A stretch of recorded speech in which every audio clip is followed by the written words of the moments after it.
Мына 486 есепті шығару үшін біз қазір қалай істейміз? Мына жерден бізге айтады, яғни fx деген функциямыз берілген, осы нүктедегі мәнін есепте дейді. Мен бұның асын шығаратын болсам, берілген функциямды толық квадратқа келтіріп алайын. Яғни менде fx деген функция белгілі, ол x квадрат азайтылған 2x минус 1. Енді мен оны түрлендіретін болсам ары қарай, толық квадратқа келтіру үшін минус 2x плюс 1 минус 2 деп жазсам болады. Яғни 1-ден 2-ні азайтсақ бәрібір менде минус 1 шығады. Ал бұл бізде x минус 1-дің квадраты азайту 2-ні береді менде. Сонымен, енді f a деген нүктедегі мәнін есептейтін болсақ, сонда f 1 қосылған түбір астындағы 3-тегі мәніміз, ол менде мына жерге апарып қоямыз. Яғни 1 қосу түбірдің астындағы 3 азайтылған 1-дің квадраты минус 2. 1 мен 1 жойылады, түбір асты 3-дің квадраты 3, 3-тен 2-ні азайтсақ 1 болады. Асы міне осылай ғана шығады. Келесі, мынаның b-сын қарайық міне. X квадрат бізде қалай дейді? Минус 3x минус 2 дейді. Осыны мен толық квадратқа келтіру үшін x квадрат минус 2 еселенген 3 бөлінген 2 x деп жазайын. Демек, маған мына 2-ні не істедім өзім көбейтіп қостым толық квадратқа келтіру үшін. Демек, енді маған не жетіспей тұр? 3 бөлінген 2-нің квадраты жетіспей тұр, сонда 9 бөлінген 4 бұны қосамыз. Енді келесі 9 бөлінген 4-ті азайтамыз. Яғни біз өзіміз не істедік? Қосып азайттық. Минус 2. Бұл жердегі қызылмен бояп қойғандарым бұл өзіміз, яғни қосып азайтқан, көбейтіп бөлген амалдарымыз. Енді бәрібір бізде өрнектің мағынасы өзгермейді ғой. 2 мен 2 қысқарады, екеуі жойылады да, бәрібір бастапқы мағынасы сақталады. Енді осыны өрнек дейтін болсақ, ықшамдайтын болсақ, сонда x минус 2-ден 3-тің квадраты минус 2 минус 4-тен 9. Ал бұл дегеніміз x минус 2-ден 3-тің квадраты минус 4-тен 17. Енді қараңыздар, b-сын мен өрнектеп алдым. Енді апарып x-тің орнына қойып есептей салған ыңғайлы ғой маған. Бірден оның квадраттарын есептеп 3 еселеп азайтып отырғаннан гөрі. Мынаны басқаша мен 3 бөлінген 2 азайтылған түбірдің астындағы 17 бөлінген 2 түрінде жазсам болады. Сонда f, яғни a деген нүктедегі мәнім, яғни a деген мынау. Осыны есептейтін болсақ, сонда 2-ден 3 азайтылған түбірдің астындағы 17 бөлінген 2 азайту 2-ден 3, осының квадраты азайту 17 бөлінген 4 дейді. 2-ден 3, 2-ден 3 жойылады, ал мұнан квадраттайтын болсақ, одан бізде 17 бөлінген 4 шығады. Ал одан азайтамыз 17 бөлінген 4-ті, жауабымыз 0 болады екен. Енді келесі v-сын қарайық. V-сында да тура осылай. fx деген функциямыз x квадрат минус 4x минус 6. Бұны мен x квадрат азайтылған 2 еселенген 2 көбейту x плюс 4 минус 4 минус 6 деп жазайын. Яғни біз не істедік? Мұна 4-ті қосып азайттық. Демек, бұл тең мұна бөлігіміз x минус 2-нің квадраты азайту 10 екен. Енді мұна x 2 минус түбір асты 11-дегі мәнін есептейік. Сонда 2 азайту түбірдің астындағы 11 минус 2-нің квадраты азайту 10 дейді. Мұна 2 мен 2 жойылады. Минус түбір астындағы 11-дің квадраты, одан менде 11 азайту 10. Жауабым 1-ге тең. Бұл v-сының жауабы 1-ге тең екен. Енді келесі g-сын қарайық. Бұл g-сын шығаратын болсақ, x квадрат азайтылған 2 еселенген 5 бөлінген 2 көбейту x қосу 25 бөлінген 4 азайту 25 бөлінген 4 и мында қосу 3 деймін. Енді біз не істедік бұл жерде? 2-ке көбейту 2-ке бөлдік және 25 бөлінген 4 және 4-тен 25-ті қосып азайттық. Сонымен бұны не үшін жасадым бұл амалды? Толық квадратын бөліп алу үшін. Демек, мынау x азайтылған 2-ден 5-тің квадраты азайту мынаған 3-тен беретін болсақ 12 минус 13 бөлінген 4 деген болатында. Өйткені мұны екеуін есептеп жатырмыз ғой біз. Мынау 4, 3-тен үлкен терістен шығады, я дұрыс. Енді апарып мынадағы нүктедегі мәнімізді есептейік. Так, мына жерде плюс 3. Енді нүктедегі мәнін есептейтін болсам, менде 2-ден 5 қосылған түбір асты 3 бөлінген 2 и одан азайтып таста дейді. 2-ден 5 және оны квадраттап 13 бөлінген 4-ті азайт дейді. Сонымен көріп тұрғандарыңыздай, мына екеуі жойылады.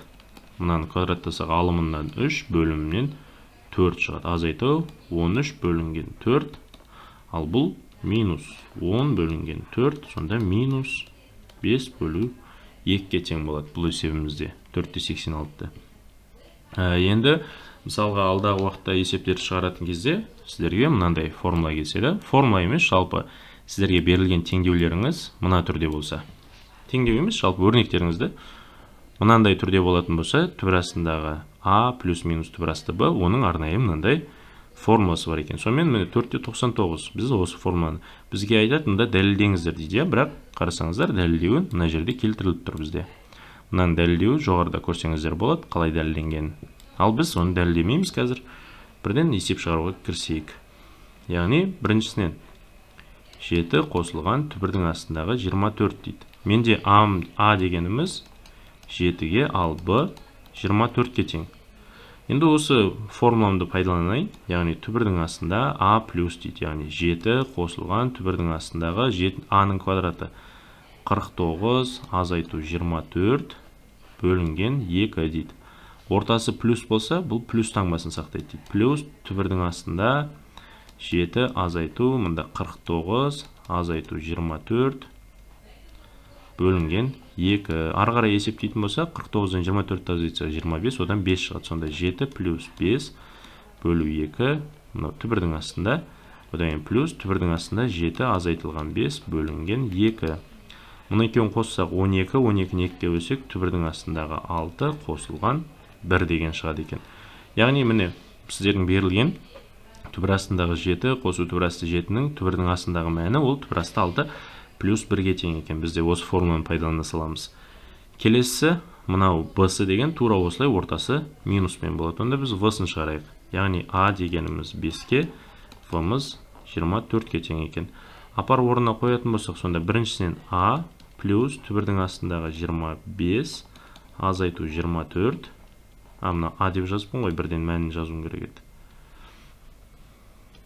Яғни А дегеніміз 5 бөлінген 2 дейді. Ортасы қосу демек плюс түбірдің астындағы 5, мына жерде азайту түбірдің астындағы 25 минус 24 бөлу 2. Сонымен біріншісінен 5-ке 1-ді қоссақ 6, 6-ны 2-ге бөлсеңіздер, түбірдің астындағы 3, 5, 5-тен 1-ді азайтсақ 4, 4-ті 2-ге бөлсек, түбірдің астындағы 2 деген болады екен. Міне көріп тұрғандарыңыздай 4-99-ның В-сы, Г-сы тура осылай есептелінеді. Мен қазір сіздерге шығарып көрсеткенім бұл А-сы, мынау В-сы, Б мен Г-ны өздеріңіз есептеп көріңіздер.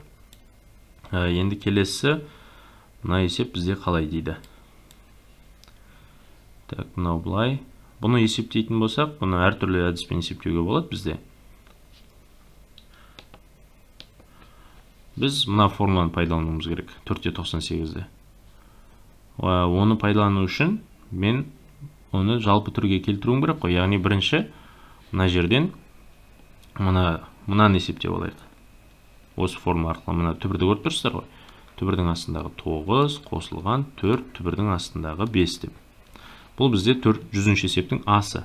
Одан кейін осы шыққан өрнекті минус 4-ке көбейтіп, мынадан азайтайық. Бірінші осыны есептейтін болсақ, бұл қалай болады? Бізде 9 қосылған 81. Мына жерде қараңыздар, бізде формула бойынша Б-ның алдында коэффициент болмау керек. Сол үшін 4-ті кіргіземіз мұнда. Ол қанша? 80 болып көреді. Яғни 81-ден 80-ді азайтамыз. Бөлеміз, 2-ге қосамыз. Түбірдің астында 9 азайту 81 минус 80 бөлінген, мына жақта 2-сі бар. Мен қайсына мына 100-дің асының мына біреу есептеп жатыр, мына біреу ішкі түбірді. Сонда мынадан 1 шығады, 10. 10-ды біз не істейміз?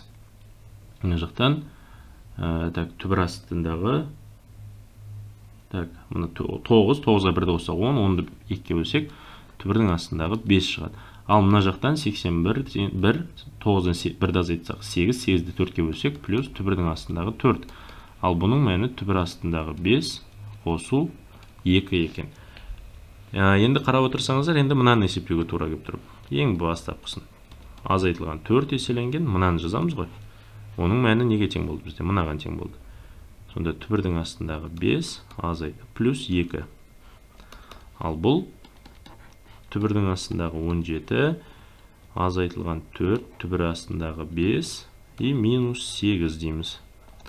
Ал бұл қандай болады бізде? Түбірдің астындағы 9 азайту, мұнан түбірдің ішіне кіріп жүрсек 16, 16-ны 5-ке өтсек түбір асты 80. Қарап отырсаңыздар, тура осының таңбасы қандай екен? Бізде минусмен. Демек, онда біздің бұдан шығатын жауабымыз түбір асты 5 азайту 2 деген болады. Міне, осы есептерді осылай есептейміз. Оны мынандай есептеу үшін бірінші мынадан бастайсыздар. Келесінде де тура осылай есептелінеді. Оны өздеріңіз уже формаға салып шығара бересіздер деген ойдамын. Енді біз ары қарай келесі бөлімдегі иррационалдықтан құтылуға байланысты есептерге келейік. Бөлімдегі иррационалдықтан құтылыңыздар дейді бізге.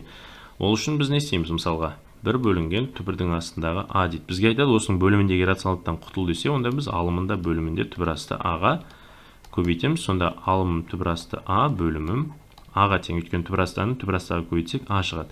Сол сияқты мына біріншісін бастайық. Яғни қарапайым түр екен бұл.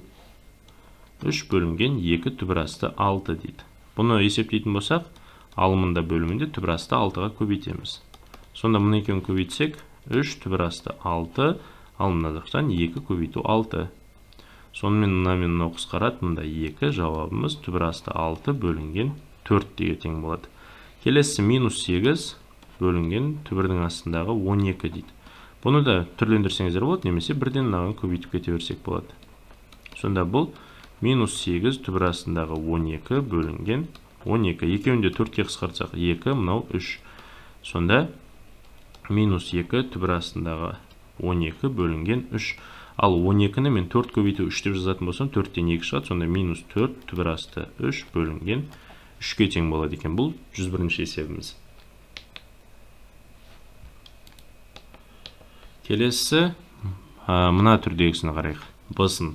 Қалғандарын өздеріңіз шығарыңыздар. Енді мына Б-сын шығаратын болсақ, а плюс 3, мына жақтан түбірдің астындағы а квадрат минус 9 деп тұр. Енді осының түйіндесіне көбейтетін болсақ, бөлімдегі иррационалдықтан құтылуы керек қой. Демек, түбірдің астындағы а минус а квадрат минус 9, ал мына жаққа да түбірдің астындағы а квадрат минус 9-ға көбейтейік. Демек, біріншісінен менде а плюс 3 көбейтілген түбірдің астындағы а квадрат минус 9 қалады. Ал бөлімімізде а квадрат минус 9. Ал бұл мұна екеуі қысқарады ғой. Сонда а плюс 3, мұна жақтан а квадрат минус 9 бөлінген а минус 3, а плюс 3. Мұна екеуі бір-бірімен қысқарады. Сонда жауабымыз а квадрат минус 9-ның түбір астында бөлінген а минус 3-ке тең екен. Енді келесі мұнан шығаратын болсаңыздар, алымында бөлімінде түбір асты м-ға көбейтесіздер. Ал мынау бізде тура мұна есепке ұқсас, мына көріп тұрғандарыңыздай Б-сына. Қалғандары онша қатты қиындай емес. Енді мынандай В-сына келейік. Жалпы түйіндесі дегеніміз бізде қандай? Мысалға мен а минус б-ны түбір асты а-ның квадраты азайтылған түбір асты б-ның квадраты қылып жазсам болады. Ал бұл деген бізде түбір асты а минус түбір асты б көбейтілген түбір асты а плюс түбір асты б-ға тең. Демек, міне қараңыздар, сіздерге мысалы түбір асты а минус түбір асты б келеді. Сіздерге осының иррационалдықтан құтыл десе, онда оның түйіндесі тек таңбасы плюс екен. Яғни ол не істейді? Түбірден құтылады екенбіз сол амалдар арқылы. Сонда 1 бөлінген түбірдің астындағы 2 минус 1. Демек, мынаның түйіндесі менде қандай? Ортасы плюспен болады. Демек, алымында бөлімінде мен түбір астындағы 2 қосылған 1, мынаған да түбір асты 2 плюс 1-ді жазамын.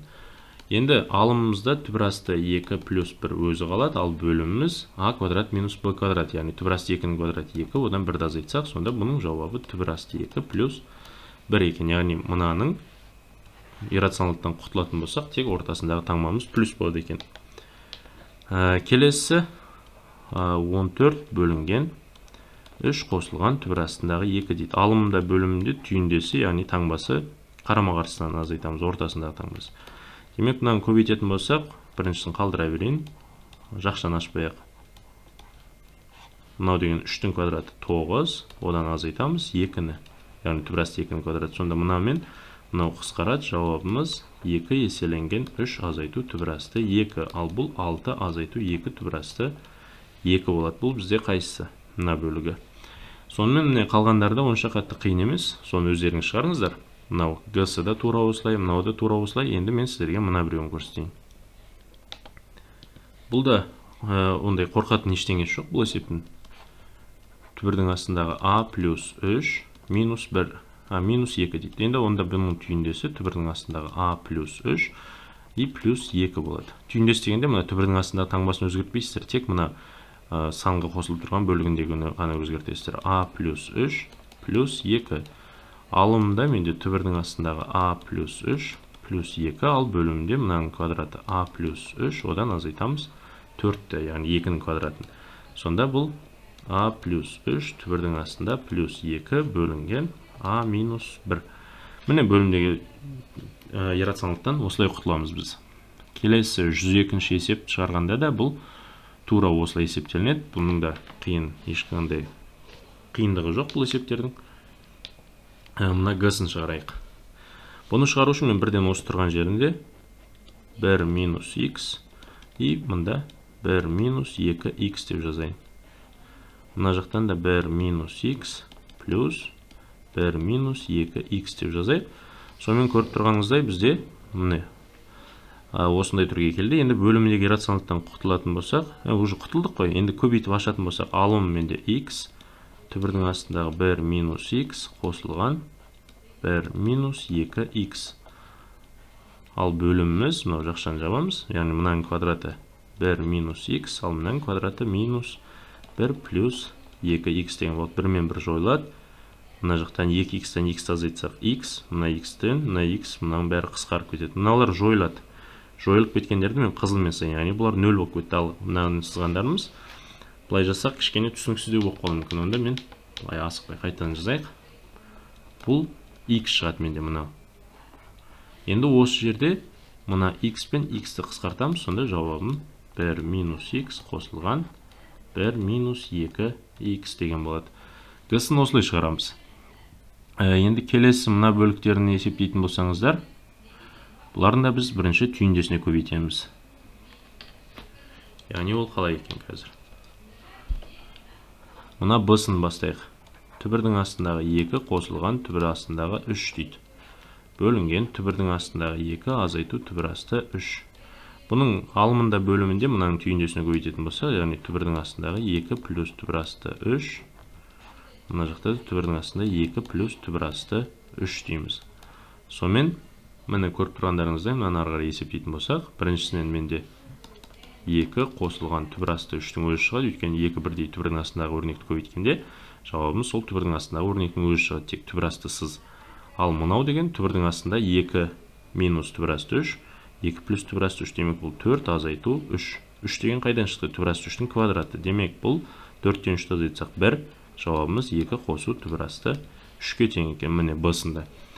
Бұлардың да ешқандай қиындығы жоқ. Бұл есептердің онша қатты қиында емес. Бұларды да тек түйіндесіне көбейту арқылы есептесеңіздер жеткілікті. Енді мынау біреу есептерді қарайтын болсаңыздар, бұлар да тек оның күрделенген түрі, бұлардан да қиындық болмайтын шығар деп ойлаймын. Бұларды енді өздеріңіз шығарып көріңіздер.